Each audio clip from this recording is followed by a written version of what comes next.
सितंबर का महीना भी आधा निकल गया है, लेकिन आप क्या सोच रहे हो कि मेरे पास टाइम है? अभी भी तुम्हें मौज मस्ती के बारे में सोच रहा है, जबकि एग्ज़ाम बिल्कुल नज़दीक आ चुका है। अभी भी तुम ये सोच रहे हो कि हो जाएगा एग्ज़ाम से एक दिन पहले पढ़कर मैं टॉप कर लूँगा, तो ये तुम्हारी सबसे बड़ी गलतफहमी है। अगर एक दिन पहले पढ़कर ही सब कुछ हो जाता ना, तो आज हर कोई ना टॉपर बन जाता। आपके मन में तो सिर्फ यही बात है कि मैं एक दिन पहले पढ़कर एग्ज़ाम क्लियर कर लूँगा, बस पास हो जाऊँ बस। कम से कम माता पिता कुछ कहेंगे तो नहीं, कम से कम टीचर कुछ कहेंगे तो नहीं। लेकिन बच्चे, सिर्फ पासिंग मार्क्स से आज के टाइम पे किसका गुजारा हुआ है?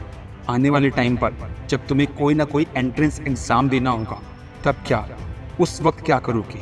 अभी तो तुमने काम चलाओ स्टडीज से अपना काम चला लिया, लेकिन उसके बाद फिर से तुम्हें सारा का सारा यही दोबारा पढ़ना पड़ेगा। तब क्या करोगे?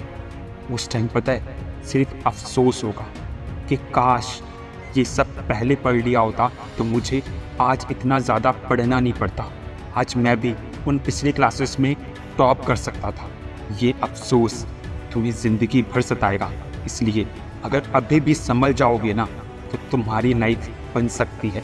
जो लक्ष्य तुमने सोचा है ना, वो तुम पा सकते हो। उसके लिए सिंपल से 2 स्टेप्स को फॉलो करना है, जिसमें पहला स्टेप है कि आपको ये नहीं देखना कि मुझे सुबह पढ़ना है या रात को पढ़ना है, क्योंकि कई बार स्टूडेंट्स को ये लगता है कि सुबह पढ़ने से ही सिर्फ पढ़ाई हो सकती है, लेकिन ऐसा नहीं है। आपका जिस वक्त पढ़ने में मन लग रहा है ना, उस वक्त पढ़ो, बिना ये सोचे, बिना ये रिग्रेट करे हुए कि मैंने तो सुबह पढ़ा ही नहीं, मुझे याद नहीं होगा। ऐसी बातें आपको बिल्कुल भी मन के अंदर नहीं लानी है। आपको अगर कुछ करना है तो सिर्फ और सिर्फ इस बात पर फोकस करना है कि मुझे पढ़ना है, और उसके लिए आपको सेकंड स्टेप फॉलो करना होगा, और वो सेकंड स्टेप है टू डू लिस्ट बनाना। तो आखिर ये टू डू लिस्ट है क्या?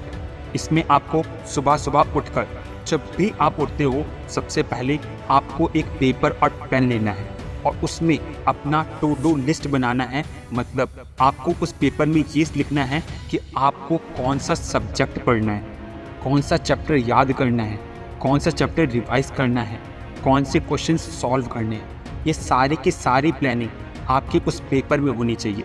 और रात में जब आप सोने जा रहे हो, तो उस पेपर में आपको टिक लगाना है। जो जो टास्क हो गए हैं, उस टास्क में टिक लगाना है। इससे आपको पता चलेगा कि आज का दिन मैंने कितना यूटिलाइज किया, कितना मैंने काम किया और कितना मुझे और करना है।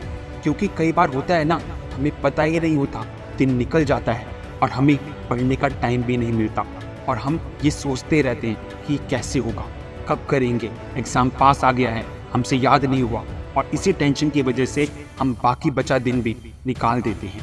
तो आज से आपको ये टू डू लिस्ट तैयार करनी है, और उसके बाद अपने टाइम को फिक्स करना है कि मुझे इस टाइम पर ये सब्जेक्ट पढ़ना है, इस टाइम पर ये सब्जेक्ट पढ़ना है।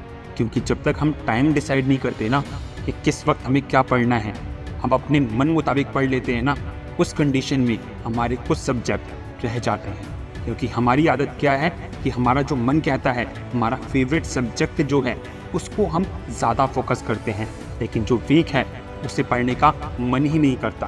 तो इसीलिए जब आप फाइनलाइज कर देंगे कि इतने घंटे मुझे इंग्लिश को देने हैं, इतने घंटे मुझे मैथ्स को देने हैं, इस तरह से हर सब्जेक्ट को अगर आप टाइमिंग दे देंगे, तो आपका माइंड आपको बार बार ट्रिगर करेगा, नहीं इस टाइम इंग्लिश पढ़नी है, और आप इंग्लिश पढ़ोगे। इसी तरह से बाकी सब्जेक्ट के लिए भी आएगा। और ये रूटीन आपको कम से कम 1 हफ्ते तक कंटिन्यू, चाहे आपको फोर्सफुली करना पड़े, आपको करना है, ताकि आपकी लाइफ में ये शेड्यूल बिल्कुल फिक्स हो जाए। और फिर देखिए, 1 हफ्ते बाद आप जो आज हैं, आपकी सोच जो आज है, वो सोच बिल्कुल बदल जाएगी। आपको भी स्टडीज़ में इंटरेस्ट आने लगेगा, और आपको भी चैलेंजेस फेस करने का मन करेगा। आपके अंदर से भी जो आलस है वो ख़त्म हो जाएगा।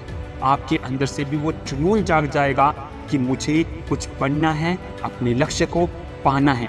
तो बस आज से ही इन पॉइंट्स को फॉलो करें, और अगर आपको ये पॉइंट फॉलो करें तो प्लीज़ 1 हफ्ते बाद आकर ही इस वीडियो के नीचे कमेंट बॉक्स में कमेंट करके ज़रूर बताएं क्या आपकी लाइफ चेंज हुई है।